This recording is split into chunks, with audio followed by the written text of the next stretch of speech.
Hello guys, welcome to your own channel work night. अगर आप लोग चैनल पे न्यू है तो गाइस प्लीज सब्सक्राइब कर दीजिए, वीडियो को लाइक कर दीजिए, क्योंकि आज का वीडियो होने वाला है एक बहुत फंडामेंटल कॉन्सेप्ट के बारे में। ठीक है, ये काफ़ी आसान है, लेकिन जैसे हम लोग कहते हैं कि फंडामेंटल्स को हमेशा क्लियर रखना चाहिए, उसी के बाद आगे के और बेस को, ऊपर के बिल्डिंग के स्ट्रक्चर्स को बनाना चाहिए, है ना।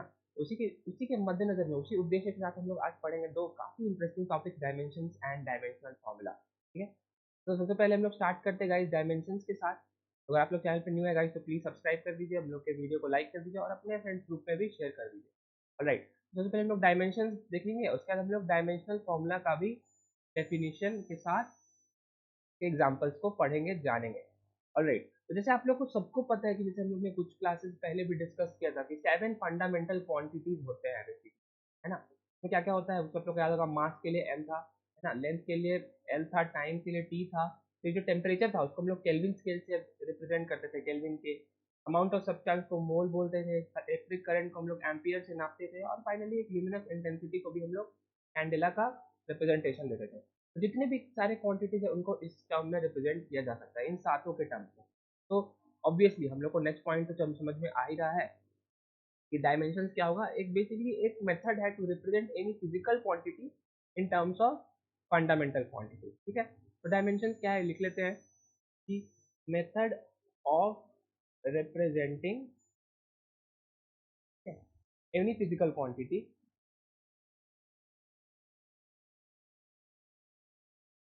इन terms of fundamental quantity, in terms of fundamental quantity. ठीक है, ऑलराइट, तो समझ गए होंगे गाइस आप लोग। उसके बाद हम लोग नेक्स्ट क्वेश्चन हमारा आता है कि फिर डायमेंशनल फॉर्मूला क्या होता है।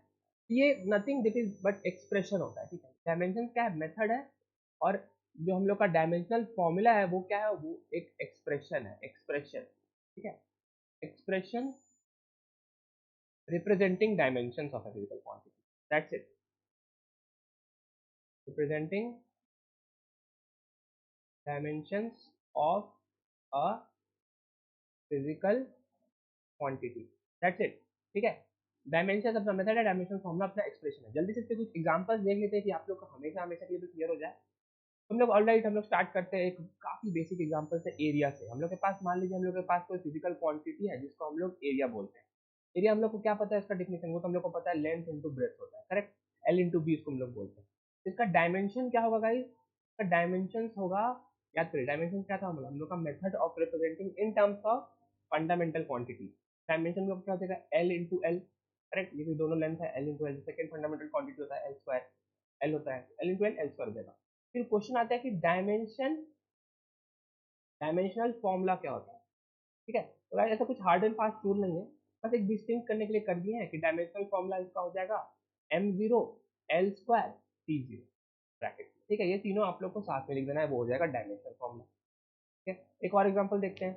अगर हम लोग अगेन हम लोग वॉल्यूम की बात करें तो वॉल्यूम भी आप लोग निकाल ही सकते हैं। वॉल्यूम क्या होता है, वॉल्यूम होता है length into breadth into height. ठीक है, इसके लिए हम लोग का डायमेंशन क्या हो जाएगा, डायमेंशन हो जाएगा हम लोग का L cube, correct, L into L into L. तो जैसे डायमेंशनल फॉर्मूला क्या हो जाएगा, तो इसलिए आप लोग इसको देख करके आइडिया लगा सकते हैं, वो हो जाएगा m पे पावर 0, l के पावर 3, t के पावर 0, दैट्स इट, अंडरस्टूड। और कुछ एग्जांपल्स देखते हैं हम लोग क्लियर हो, तो हम लोग तीसरा एग्जांपल में देखेंगे वेलोसिटी। वेलोसिटी क्या होता है गाइस, वेलोसिटी होता है simply distance upon time, displacement upon time, sorry, speed होता है अपना, डिस्टेंस अपॉन टाइम। एनीवेज, अभी इस रेफरेंस के लिए इसकी डेफिनेशन की आवश्यकता उतनी इस ग्रुप में नहीं पड़ेगी। ऑलराइट, तो वेलोसिटी क्या होता है, डिस्प्लेसमेंट अपॉन टाइम। डिस्प्लेसमेंट क्या होता है, लेंथ होता है, करेक्ट, लेंथ होता है। और हम लोग का ये टाइम क्या होता है, तो अब टाइम का तुम लोग को टाइम ही पता है, तो ये हो जाएगा एल बाई, इसका हो जाएगा डायमेंशनल, ये जाएगा इसका डायमेंशन। डायमेंशनल फॉर्मूला क्या हो जाएगा, डायमेंशनल फॉर्मूला इसका हो जाएगा, जब लोग बेसिक स्टैंडर्ड हम लोग जानते हैं, वो हो जाएगा एल, और टी के पावर क्या है, ये डिनोमिनेटर में, तो यहाँ पे T minus, L T minus one कर देंगे, आज शुरू में एम के पावर 0 लगा देंगे। ठीक है, तो फिर फाइनली हम लोग एक फोर्स भी जान सकते हैं। फोर्स हम लोग को क्या पता है, फोर्स होता है हम लोग का definition wise mass into acceleration. ठीक है, मास इनटू एक्सेलरेशन, तो इसका डायमेंशन क्या हो जाएगा, डायमेंशन मास का एम ही रहेगा, और जो एक्सेलरेशन हम लोग को क्या पता है, एक्सेलरेशन हम लोग को बेसिकली पता है L T minus to. Acceleration कैसे पता है हम लोग को, एल टी माइनस टू, आप लोग याद करिए, हम लोग एक्सेलरेशन खुद से अगेन डिफाइन करते हैं, वो होता है rate of change of velocity पर रिस्पेक्ट टू टाइम, करेक्ट। तो वेलोसिटी होता है अपना एल टी माइनस वन, और यहाँ होता है टी, टी हो जाएगा टाइम का टाइम, तो एल टी हो जाएगा। यहाँ पे मास इंटू एक्सेलरेशन हो जाएगा इसका डायमेंशन, जिसको हम लोग कैसे रिप्रेजेंट कर सकते हैं, दिस इंटू, ठीक है। और हम लोग का डायमेंशनल फॉर्मूला क्या हो जाएगा, ये दोनों को सिंपली साथ में लिख देंगे, that is m power 1 l power 1 t power minus 2, that's it, ठीक है।